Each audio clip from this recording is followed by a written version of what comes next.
Outro dia eu tava no TikTok e aí eu vi um vídeo do Cadu Nasmar, vocês devem conhecer ele. E aí ele tava fazendo um vídeo de um cara que tinha acabado de começar a correr e já tava postando no Stories. E aí ele tava todo vestidinho assim de corredor, falando que já ia fazer os 15 quilômetros dele, que ele...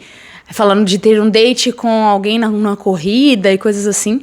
E eu achei muito engraçado o vídeo dele, só que o vídeo dele também me fez pensar, e aí eu fui descobrir, inclusive, que existe meio que um nicho de vídeo zoando algumas coisas específicas, assim, tipo correr. E eu achei super engraçado, só que depois eu fiquei pensando, poxa, eu tô rindo porque de alguma forma eu também me reconheço. Talvez não nesse contexto específico, mas nessa ideia de começar a fazer algo e aí tornar aquele negócio maior do que ele é, de alguma forma. E aí postar sobre isso e ficar vivendo uma coisa a partir daquilo que eu acabei de começar a fazer, sabe? Ou seja, eu tava rindo porque eu reconheço aquilo, né? Eu reconheço aquele cara que ele tava interpretando. Mais que conhecer, talvez eu mesma já tenha sido esse cara de alguma forma, em algum contexto. E isso me fez pensar muito, tipo, o que tá acontecendo ali de verdade? Meu nome é Dandara Figueiredo, eu sou psicóloga clínica, faço aqui esses vídeos de podcast para ser um espaço onde a gente consegue conversar um pouco, e o tema de hoje é mais importante ser do que parecer. E esse é um pouco do nosso assunto de hoje, porque existe uma diferença entre fazer algo e ser alguém que faz algo. Por exemplo, no exemplo do personagem do Cadu Nasmar, o cara que começou a correr ontem, já se tornou um personagem sobre isso. Quer dizer, ele já encarnou um tipo de identidade, né? E não tem nada de errado em você querer compartilhar as coisas e participar de um grupo e compartilhar isso nas redes sociais. O problema é quando isso começa a ser só uma narrativa pública, sabe? Ou pelo menos uma narrativa pública antes de ser parte realmente da sua experiência. Ou pelo menos quando isso passa a ser uma narrativa pública antes de ser parte da sua experiência interna de verdade, entende? Quase como uma construção de personagem mesmo. Por exemplo, quando a gente começa a correr pra postar que correu, não necessariamente porque você tá ali correndo, curtindo o seu dia. Aí a lógica é meio assim, eu tô correndo pra postar ao invés de postar porque corri. Vocês conseguem entender que tem uma diferença, assim? E isso não é exclusivo de pessoas que estão na internet, né, assim, ou eu tô falando de corrida porque eu vi o vídeo do Cadu, mas não é específico de algo, assim. A gente faz isso na nossa vida, a gente faz isso com viagem, a gente faz isso com leitura, a gente faz isso com, sei lá, qualquer tipo de hobby ou de atividade que a gente comece a fazer. A gente faz isso até com espiritualidade, com relacionamentos, por exemplo. Aí vem tipo aquela frase, né? Olha como eu sou uma pessoa que tal coisa, complete com o que você achar que cabe. Mas aí tem uma pergunta, assim, que não é uma pergunta retórica, é uma pergunta que exige resposta, que é quem nós somos quando não tem ninguém olhando pra gente. Uma coisa que eu gosto muito dos hobbies, nas coisas que a gente faz, é que ele não precisa ter uma justificativa pra existir, né? Pode ser só algo que você gosta, já é justificativa suficiente. Mas a gente já conversou aqui também sobre como que a gente tem que produzir coisas, consumir coisas, e aí acaba que muitas vezes os hobbies passam a assumir também esse lugar. Então, os meus hobbies param de ter uma justificativa só pro meu próprio prazer, pra minha diversão, até pro meu autoconhecimento, assim, e desenvolvimento, e passa a ter algum motivo por trás. Então, eu corro pra postar, eu corro para virar um corredor, eu cozinho para postar, eu leio para discutir num grupo específico, e eu leio para poder ter o que falar com aquilo. E todas essas são coisas positivas, elas não são necessariamente ruins, sabe? Mas às vezes elas podem estar perdendo ou tirando os hobbies dos lugares de ser algo que você faz para você mesmo e colocando eles no lugar de ter que performar algo a partir daquilo que você tá descobrindo que gosta. E aí eu tenho uma pseudo-teoria, assim, meio baseada no que eu vejo muito acontecendo no consultório, com as pessoas que eu atendo, que é, a gente acaba perdendo o contato com aquilo que a gente genuinamente gosta de fazer se aquilo não tem mais uma audiência, sabe? Porque, de alguma forma, a gente acaba associando gostar a ter uma plateia, a ter quem veja, a ter com quem compartilhar, às vezes. E nesses momentos fica a pergunta, né? Você gosta do que você tá fazendo? Mesmo que as pessoas não estejam vendo, mesmo que aquilo não te dê um retorno público, você gosta mesmo disso? Ou você gosta de ser visto fazendo aquilo, sabe? Porque as duas coisas são até em algum nível legítimas, mas são coisas diferentes. Você gosta disso? Ou você gosta de ser visto fazendo isso? Carl Rogers, por exemplo, que é um autor da teoria que eu sigo, da abordagem que eu sigo na psicologia, fala muito sobre o tema congruência. Eu acho que eu já até citei isso aqui em algum outro podcast, que tem a ver um pouco com você ser genuinamente quem você é, com a capacidade de ser quem você é de verdade, não com o que vai agradar, não com o que vai impressionar, mas com aquilo que você realmente é, com aquilo que você quer fazer, coisas que têm a ver realmente com a sua experiência interna de verdade. E o ponto aqui é que muitas pessoas sofrem bastante porque não conseguem ter algum nível de congruência que seja adequada, assim. Então sofrem entre o que elas realmente experienciam, ou o que elas gostariam, o que elas estão vivendo internamente, e aquilo que elas estão vivendo externamente, ou como elas estão se colocando, como que elas estão vivendo a própria vida, e às vezes existe algum nível de incongruência entre essas duas coisas, sabe? Isso não é fraqueza, isso é coisa do ser humano, mas isso causa muito sofrimento. De alguma forma, a gente também aprende desde cedo que é seguro ser aprovado. E que mostrar fragilidade é algo ruim, errado, arriscado demais. E aí a gente vai meio que aprendendo de uma forma consequente que parecer ser competente, por exemplo, é melhor do que ser competente e não parecer ser competente. Isso é algo, inclusive, muito comum quando a gente fala de performance de trabalho, assim. É muito comum nas empresas você escutar que você tem que parecer ser, porque se você for e não parecer, aquilo não tem tanta valia. Só que tem um custo muito grande disso, um custo muito pesado de viver dessa forma. Só parecendo ser, só querendo mostrar ser, só fazendo por audiência o tempo todo. E claro que em alguns momentos a gente meio que vai fazer isso mesmo, mas fazer isso o tempo inteiro é muito pesado. E aí vai ficando cada vez mais e mais difícil de manter aquela atividade, manter aquele parecer, né? E aí, uma coisa que me vem à cabeça quando eu penso um pouco sobre isso, de parecer, ser, ter audiência, ter público para fazer, e isso de alguma forma fragmenta um pouco a nossa experiência ou quem nós somos. E aí eu me lembro de uma série que ficou muito famosa, talvez vocês conheçam, que é Severance, ou Ruptura, né, em português, que é uma série muito legal. E a premissa dela é basicamente que a pessoa passa por um procedimento onde, ao chegar no trabalho, ela se fragmenta em duas personalidades distintas. Então tem a personalidade da pessoa no trabalho, ou a memória da pessoa no trabalho e a memória da pessoa na vida pessoal. Então, quando ela entra no trabalho, ativa a memória só do trabalho e ela não se lembra de nada da vida pessoal dela, e vice-versa. Então, quando ela tá na vida pessoal, ela também não se lembra de nada que tá acontecendo no trabalho. Ou seja, são exatamente duas pessoas num corpo só. Quase, né? Porque são duas memórias completamente diferentes e uma não sabe o que a outra tá fazendo. Sim, isso parece só uma ficção científica, mas será que a gente não faz isso mesmo em algum nível, e não só no trabalho, mas também para as nossas experiências, até para os nossos hobbies? Lá a gente tá falando, na série, a gente tá falando da pessoa que você é no trabalho.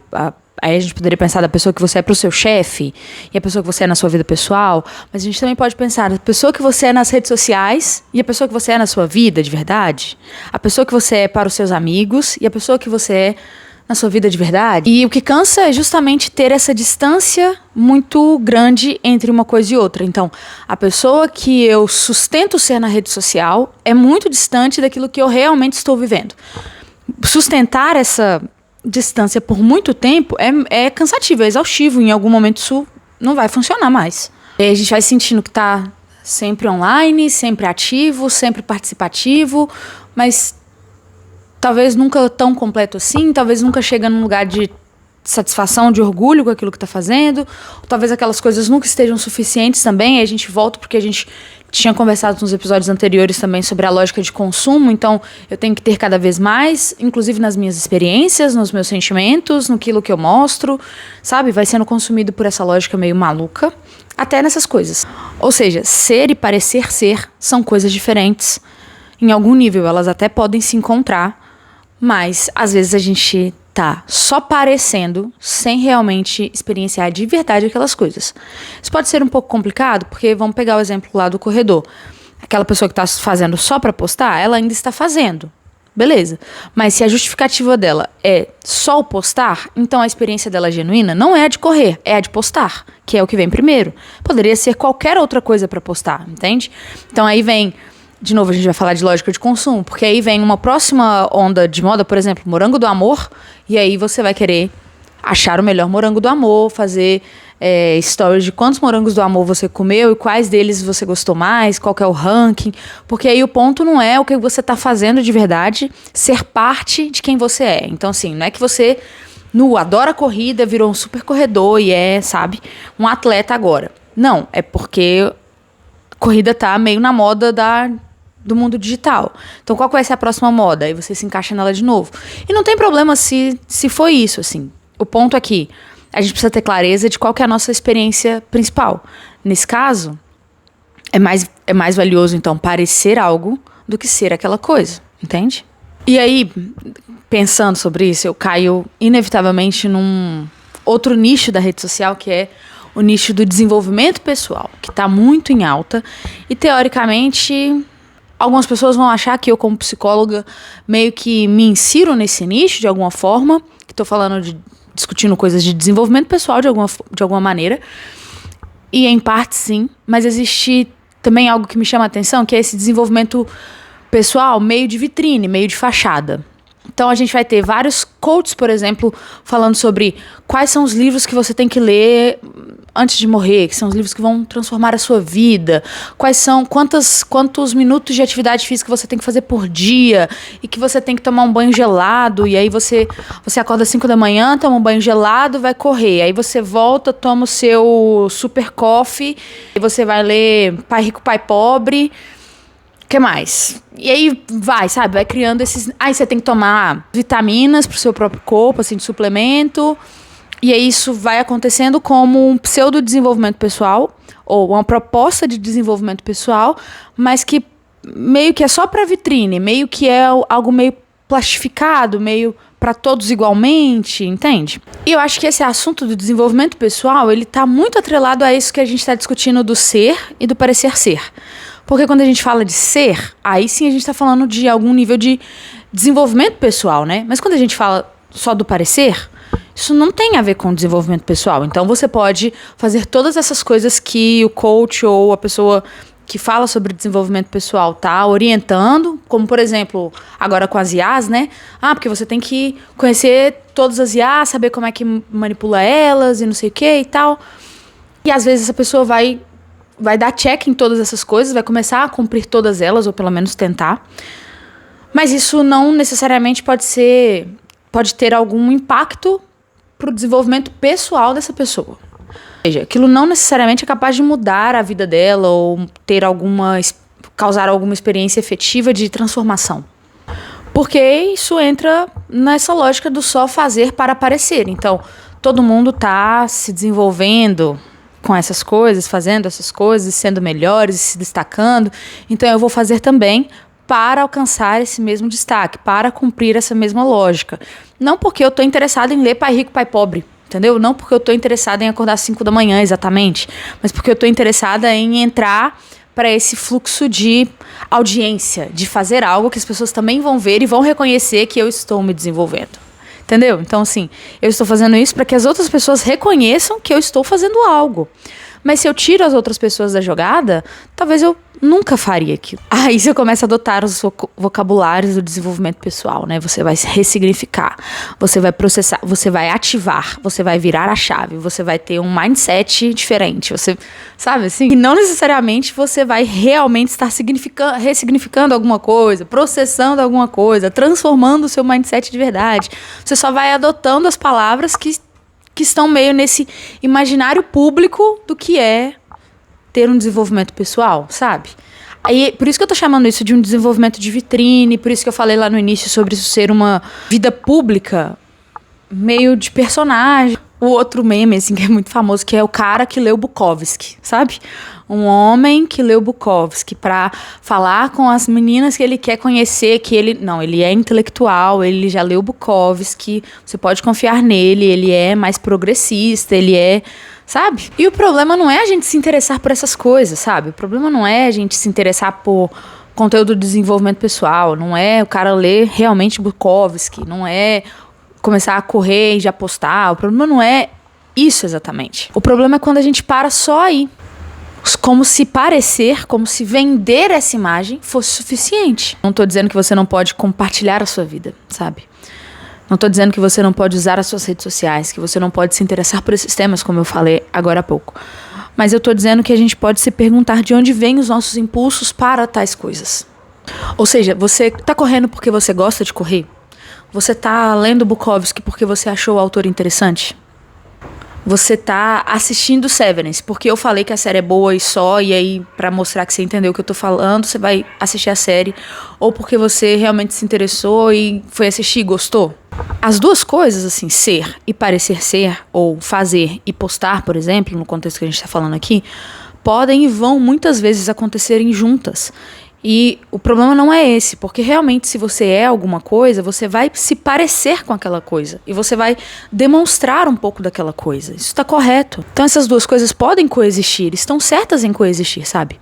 Mas também existe um lugar onde nós fazemos as coisas só pra gente, onde a gente faz as coisas e até a gente pode até parecer fazer aquelas coisas ou mostrar fazer aquelas coisas, mas não exatamente estar interessado em que as pessoas vejam o que a gente está fazendo. Porque o olhar das pessoas para isso não importa. O que importa é o quanto eu estou gostando daquilo que eu estou fazendo. Então, não tem problema eu postar que eu estou correndo, mas aquilo não precisa ser o meu motivador para correr, entende? Porque eu posso fazer aquilo por eu mesma. E, gente, eu tô usando o exemplo da corrida aqui só pra exemplificar mesmo, assim. Muito por conta do vídeo que foi o que me fez pensar em tudo isso. Mas pode ser qualquer outra coisa. O problema não é eu postar, o problema não é eu falar que eu faço. Não. O problema é quando para só aí. E aí eu não tenho mais experiências que são individuais, eu não tenho mais desejos, eu não faço coisas que são só por mim, sabe? Só pra mim mesma, ou só porque eu gosto de fazer. Porque isso é fazer as coisas sem precisar de validação das outras pessoas, sabe? Sem precisar da audiência delas. Então, eu posso fazer as minhas coisas sem precisar que alguém valide que aquilo é bom, que eu estou fazendo, que aquilo é legal, sabe?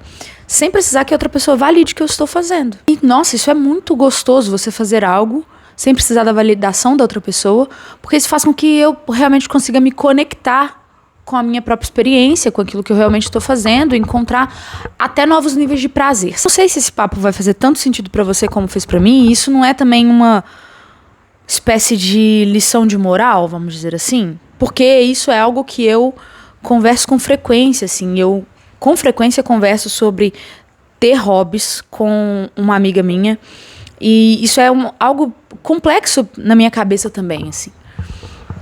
Então não é uma lição de moral, porque é algo que eu também vivencio com intensidade. Talvez isso só ressoe tanto em mim e me faça pensar em tantas coisas justamente por conta disso, por isso ser uma dificuldade pra mim em algum nível, sabe? Mas é um lugar muito interessante de se explorar, pelo menos tem sido muito interessante pra mim, e eu espero que também seja pra você, e convido você a pensar um pouco sobre essas reflexões, se fazer algumas perguntas, ver o que tá acontecendo realmente por trás daquilo que você acha que é, sabe? Ou seja, né, o vídeo do Cadu, que me fez rir pra caramba e tal, não era tanto sobre um cara que tava começando a correr apenas. Era um pouco sobre mim também, sobre as coisas que eu faço e como às vezes eu faço coisas só pra mostrar que eu estou fazendo e não porque eu realmente estou apreciando aquela coisa, não porque aquela coisa realmente tá transformando quem eu sou, por exemplo, mas só porque eu gosto de ter a audiência que aquela coisa me dá. E no fim é por isso que eu gostei do vídeo, né? A verdade é essa, eu gostei do vídeo, me diverti com o vídeo, porque eu me reconheço nisso também. Eu me reconheço um pouco nesse personagem, assim. Isso é ótimo, porque acho que o desenvolvimento pessoal, real, começa a partir daí. Começa a partir do momento que eu consigo reconhecer por que eu estou fazendo as coisas, como elas estão se dando, não ter as respostas corretas, mas fazer as perguntas que me direcionem corretamente. E se isso fez algum sentido pra você, que eu espero que tenha feito, eu convido você a pensar mais sobre isso, a compartilhar esse vídeo com amigos que talvez são corredores, começaram a correr. Brincadeira, eu tô pegando muito no pé dos corredores. Mas compartilhar essa discussão com alguém, ou até deixar o seu comentário de qual que é a sua experiência pensando nisso tudo, o que é que isso te fez refletir. E a gente se encontra num próximo vídeo. Se você quiser também me acompanhar nas minhas redes sociais, no Instagram é @psi.dandarafigueiredo. Aqui você tá me ouvindo talvez no Spotify, ou se você estiver me ouvindo no YouTube também, me vendo no YouTube, é psicóloga Dandara Figueiredo. E a gente vai seguindo aí, conversando um pouco mais sobre temas interessantes.